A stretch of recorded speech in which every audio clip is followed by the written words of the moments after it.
It was sort of an unfolding in my understanding of how this path would open up for me. But I had discovered human design. I had already been talking about it with my colleagues, with anybody who would listen.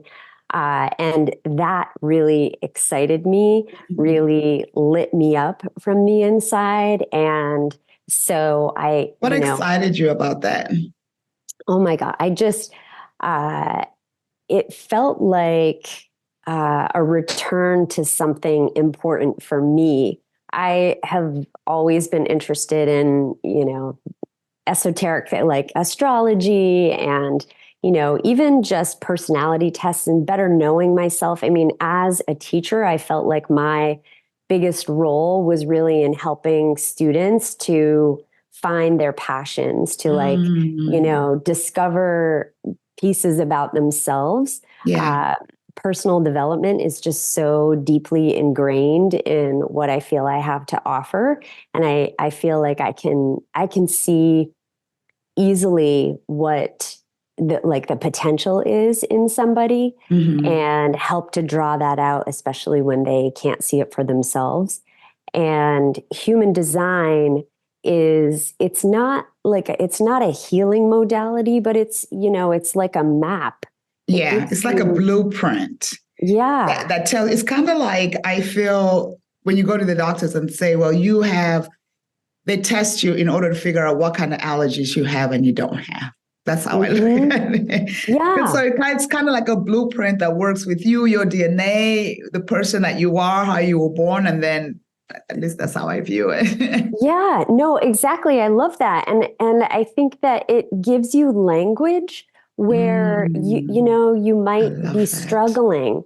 It's like, well, I don't, having this idea of like, I don't really know who I am. Well, if you look at your human design, that will give you a very clear sense of how is your energy meant to work and who did you actually come here to be? What were you trying to accomplish with this, lifetime? And how do you shed those, that conditioning, those expectations of other people, those decisions you made out of fear or trying to fulfill somebody else's dreams? How do you shed those things and get back to like who you are, right? I love that. Can we go back to language? I love when you talked about language because I believe that words are powerful. We all know words are powerful.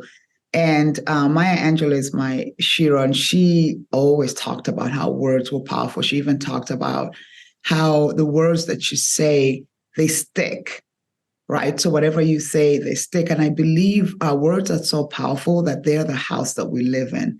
So understanding the language of how to speak to yourself, speak about yourself is extremely important. And I can give an example. For instance, I don't say, oh my goodness, I am exhausted. I feel exhausted because I want the feeling to come through me. When I say I am exhausted, I own the exhaustion. I become it from head to toe.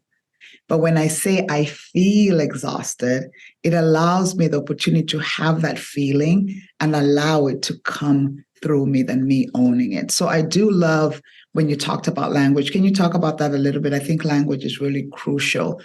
As I mentioned earlier, the words that we say is the house that we live in. So how we speak to ourselves, you can literally change your day by how you speak to yourself.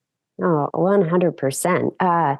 I mean, words are vibrational, right? And we are vibrational beings. And so, yeah, there are thoughts. I mean, one of, I think, the most powerful favors you can do for yourself is to learn to control your thoughts. Learn to recognize when you have a thought that's not serving you, and think about how can you stop it in its tracks and shift it to something else. And that the language piece for human design is it's a really practical tool.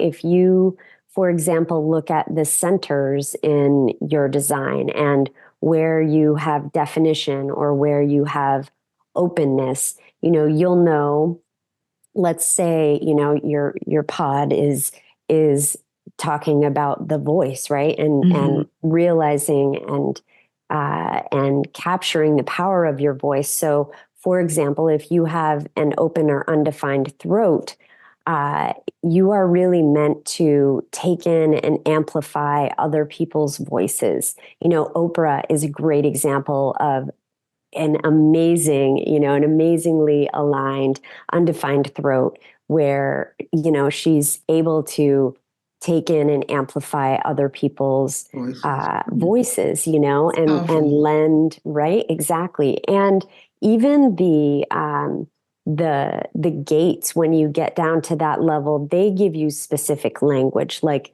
there are certain gates in the throat, for example, that have specific kind of affirmative, kind of like sentence starters, like I believe, or I am, or I think, And so when you use your human design for specifics like that and think about, okay, well, I have this gate defined. How can I use this to speak into existence what I want to become, And it doesn't always have to be using something like I am, like you were saying is a great example. There are lots of different components that you can use that will allow it to be a little more fluid and in the moment, like you were saying, I feel is a great example.